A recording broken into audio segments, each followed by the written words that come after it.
Welcome to another episode of the Tobago House of Assembly's Post-Executive Council Media Briefing. This week, the Secretary of Finance and the Economy, Joel Jack, addresses the media. The first thing I want to outline this afternoon would be the training for the upcoming 2018 Trade and Investment Convention that is scheduled to take place at the Center of Excellence, Mokoya in Trinidad during the period of July 5th to the 8th. Just by way of background information, the Trade and Investment Convention, or TIC as it's popularly called, is the largest trade show in the region, bringing together buyers, investors, and other stakeholders over a 3-day period where a lot of business-to-business interaction will be taking place. Key partnerships are forged, leading to opportunities for regional and international expansion, as well as improvements as it relates to capacity building for a number of small businesses, and as well as access to equipment and other modern business practices.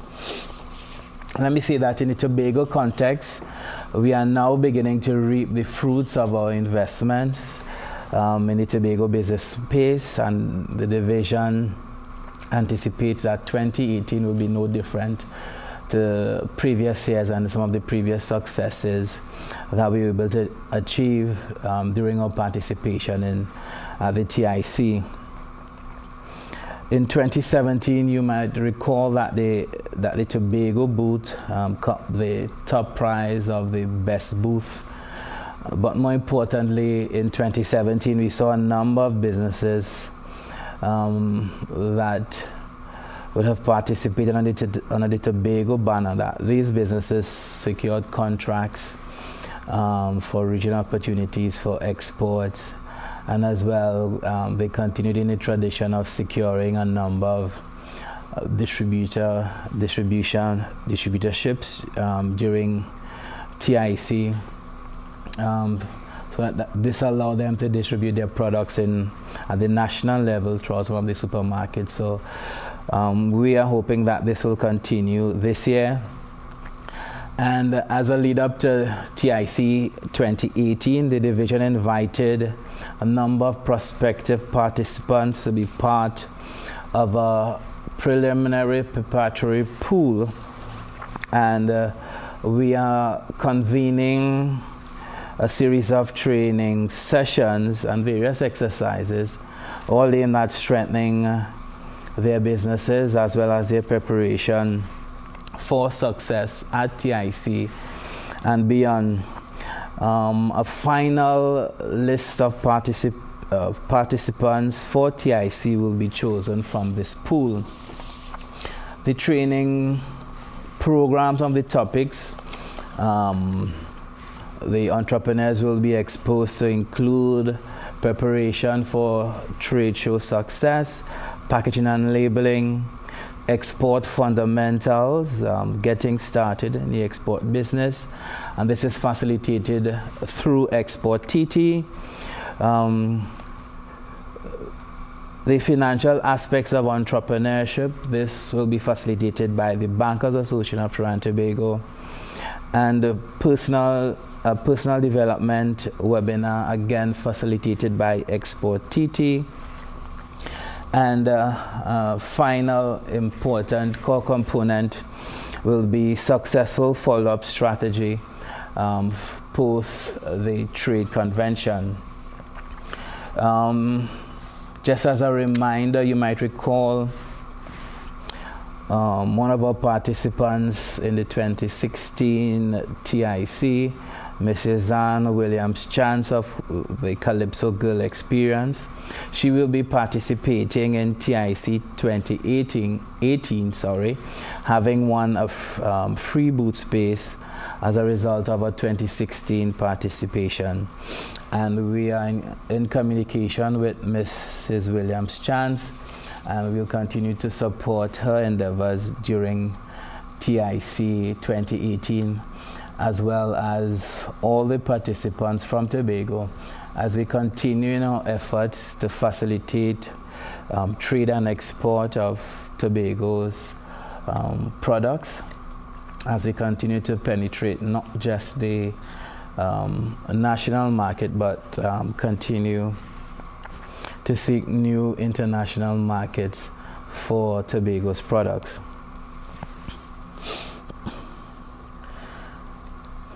This afternoon, I also want to inform the media that the 2019 the Tobago House of Assembly fiscal budget presentation, or the preparation for the presentation, is underway. We are in full budget mode, and we have started work on preparing the budget statement for June of this year. Later in the month, I will come and announce the date and also give a detailed report as it relates to the outcome of the budget consultation. All the divisions of the Assembly, they are in receipt of the budget call circular, and as well as the timelines for them to submit their estimates and achievement, as well as new initiatives for the upcoming fiscal year. Let me also indicate that I'll be convening the normal budget consultation with various stakeholders in the Tobago community, the Tobago Chamber, the Tobago Tourism Association, the various groups in the agricultural sector, Tobago's young adults, our trade unions, among others. And these consultations what we are hoping to achieve is really to inform the 2019 fiscal budget statement, and as well as to inform the Assembly's policies. Let me thank all our stakeholders in the past for their support. We have really, in the past, received a lot of sound ideas. Persons were able to critique some of our policies, and also to give us valuable suggestions. And their input found their way into our annual budget statement, and also form part of the Assembly's policy. Let me also announce that the pre-budget survey, which has been customary, and as we seek to broaden the participation of all Tobagoanians, and as we seek to have all Tobagoanians, a widest possible cross-section of Tobagoanians, give their input in the budget exercise. This will commence during the next 3 to 4 weeks.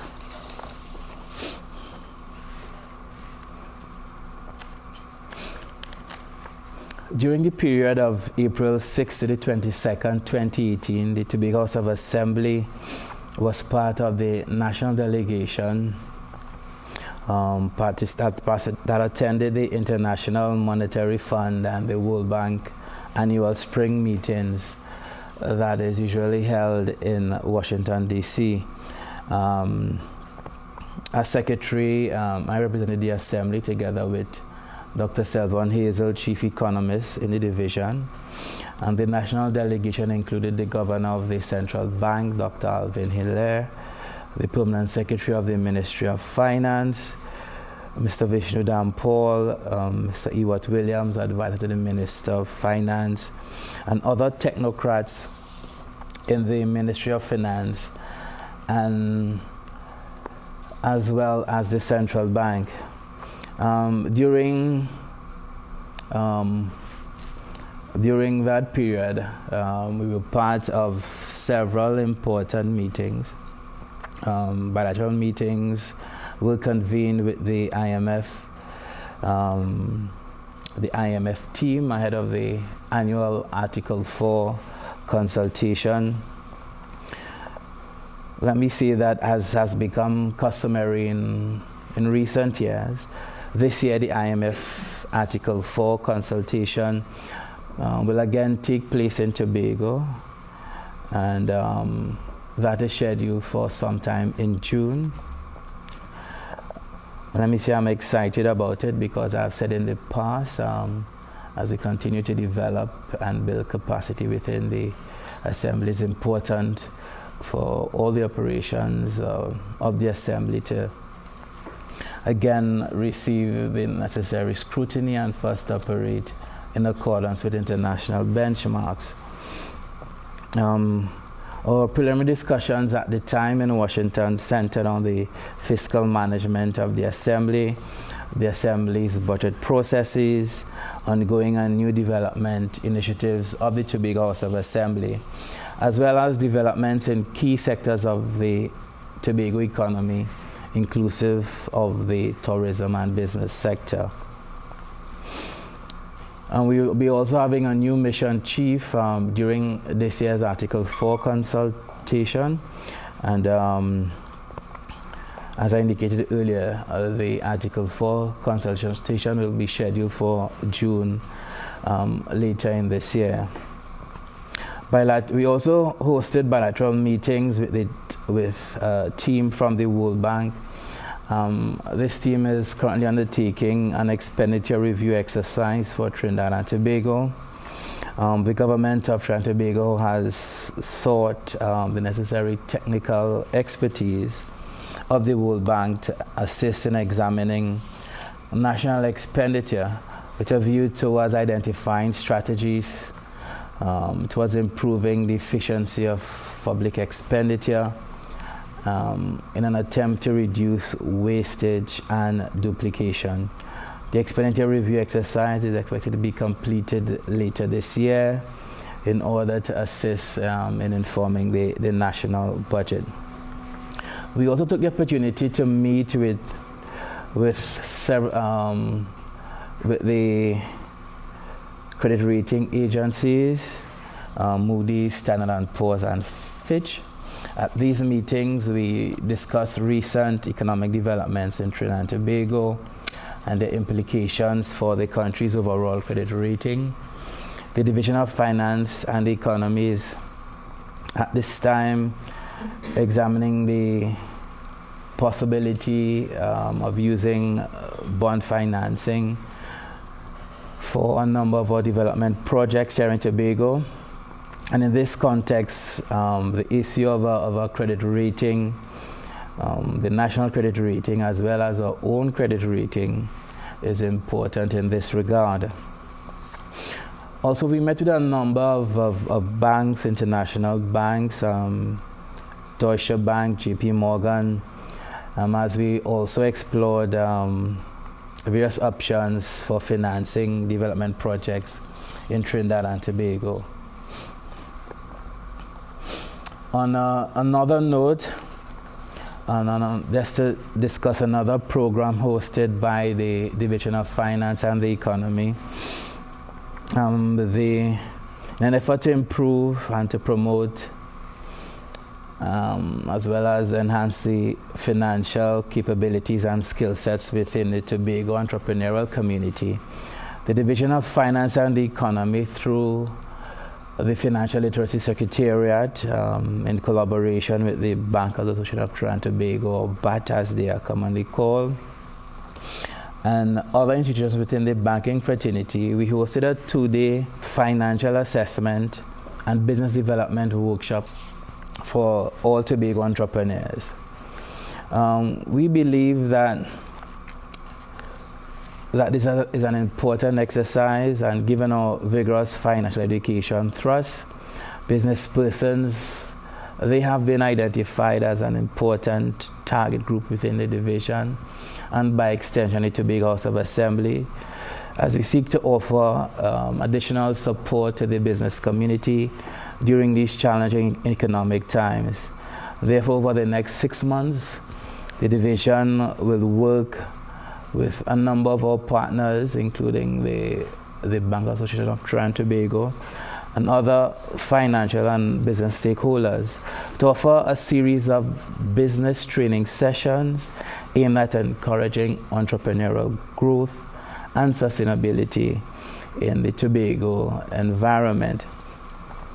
As the first part of this series, the Financial Assessment and Business Development Workshop will seek to introduce entrepreneurs to the importance of maintaining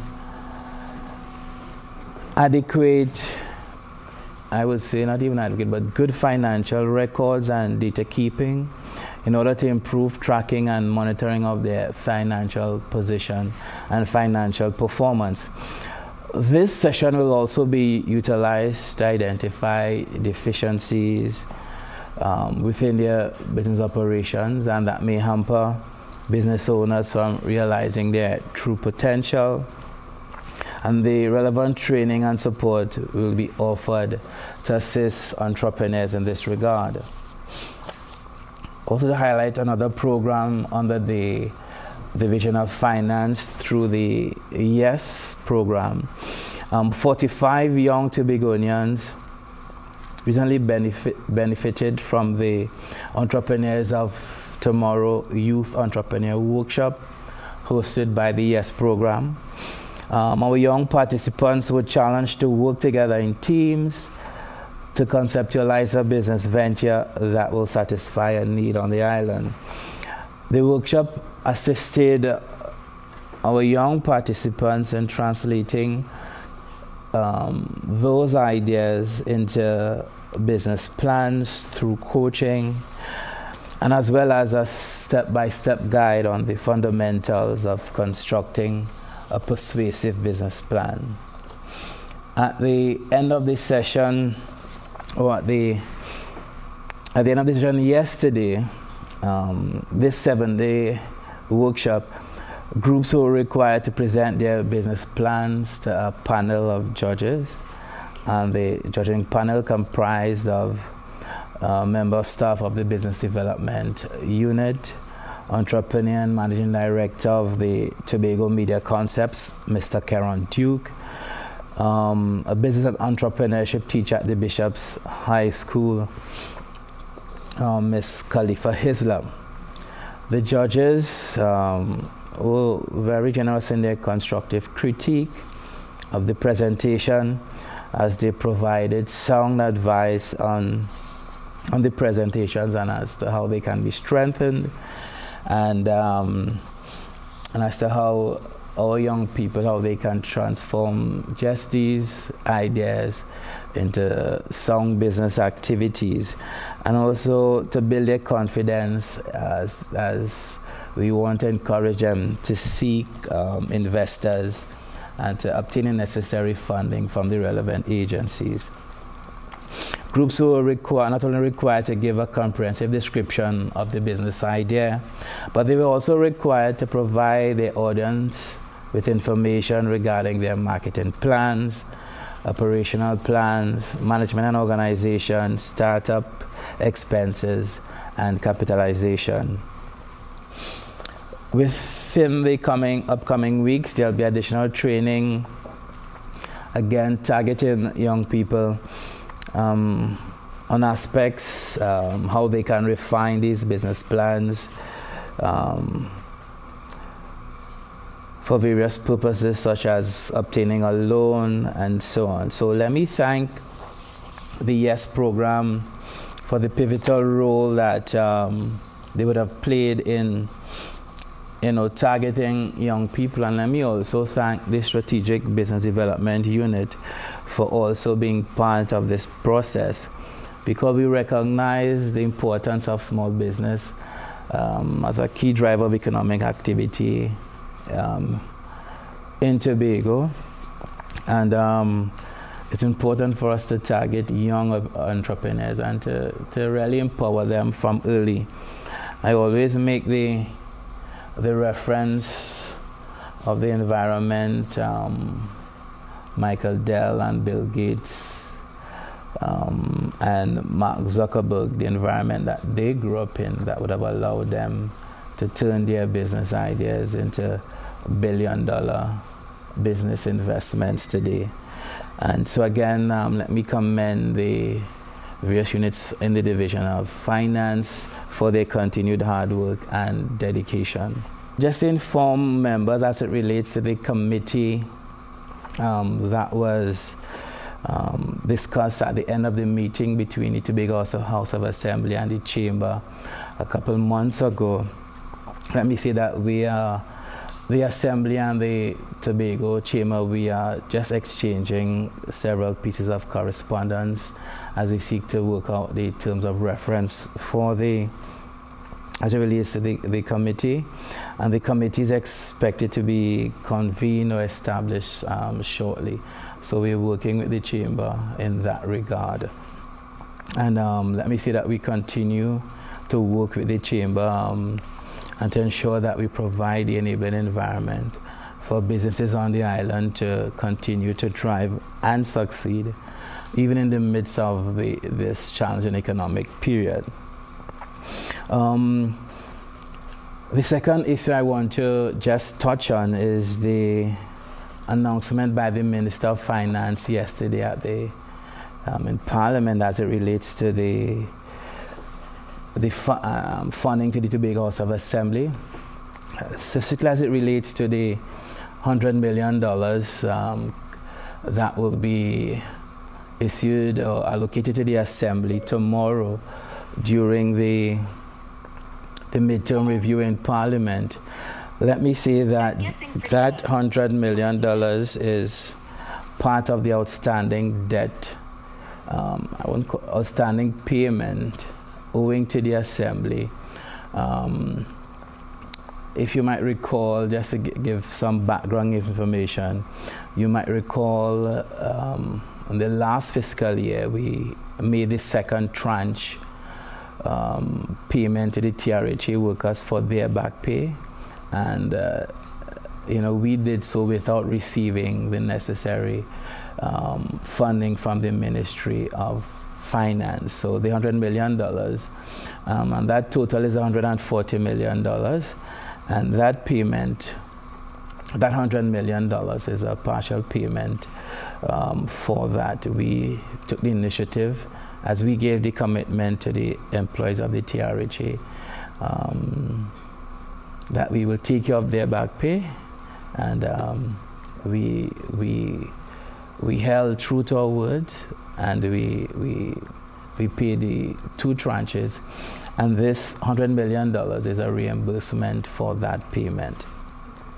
Secondly, as it relates to an increase specifically, the $20 million for the Agricultural Access Road Program can be considered an increase in its truest form, and that will assist us as it relates to our focus and the Tobago House of Assembly playing its part in the National Diversification Thrust. You might recall in my budget presentation in June last year, I emphasized the fact that agriculture will be given special priority, and again that $20 million will go a long way to ensure that farmers have easy access to their farmlands, and we can bring the wholesale and the farmer closer to the farm, and that reduces the need for the farmer to leave his farm to go out to market his produce. It will open up a lot more landlocked lands for our a lot more landlocked arable lands for farming, and should encourage farmers across the island really to ramp up their efforts and increase their production. I know a number of farmers in the Backlet Mount St. George community, they are in serious need of having their access road repair and so on. So I know a lot of farmers like Mr. Ray Phillips and others, they will be heartened by that increase. Just following up on the same 100 million that you got, you said it's a reimbursement. Where do you see that being used now? We anticipated the funding as part of our budgetary reallocation exercise that I would have spoken about sometime previously, and that will go a long way in terms of funding a number of our development program activities throughout the fiscal year. I would have announced in the past that we have a list of priority projects, and it will go, that money has been factored in as part of our planning. So we have a number of projects listed, and it will go towards funding a number of them. It's a bit too early, but I'll still ask. I just wanted to know what particular parts of your budget in terms of for the 2019 budget for Tobago, where exactly is your head right now in terms of your focus for Tobago? No, I think we're looking at what is happening in the current Tobago business environment. I believe we have overcome the challenges as it relates to the sea bridge. We anticipate that with the commission of the new vessel, we would have 3 functioning vessels on the sea bridge, and that will again provide some fillip and some comfort to the various sectors, both the transportation, logistic, and the tourism sector, and to continue to facilitate inter-island trade. So your farmers, the persons, the owners of hardware stores, and so on, and the distributors would have a greater level of comfort. What we're also doing is trying to, as well, continue our economic expansion stance, and as well attempt to prepare a number of entrepreneurs and the Tobago business community for the opportunities that I envision will abound within the next 2 to 3 years. We have made significant strides in a number of areas. We'll continue to promote export facilitation, and as well we'll continue to work towards expanding some of the new and niche industries that I alluded to earlier, ICT and so on. We expect to meet with some of our stakeholders in Trinidad to see how we can have some new industries emerging. I've alluded to a number of them, the business process outsourcing, ICT, the Tier 3 data center. So we're looking at building upon the opportunities. Additionally, an issue that we have to treat with would be productivity. That is something that we have to work on, and we'll be giving an update on that as well. As it relates to alternative sources of funding, that will be a major component, and we will anchor this and more on the current national, regional, and international climate. Again, I have to remind persons, when you look at the national and international macroeconomic environment, we are not insulated at all. And we, as the subnational government in Tobago, and as well as the business community and all Tobagonians, we have to be mindful so what is taking place in the international environment and the likely impact that it might have on us here in Tobago. Thank you for staying with us for the Tobago House of Assembly's Post-Executive Council Media Briefing for the week ending May 12, 2018.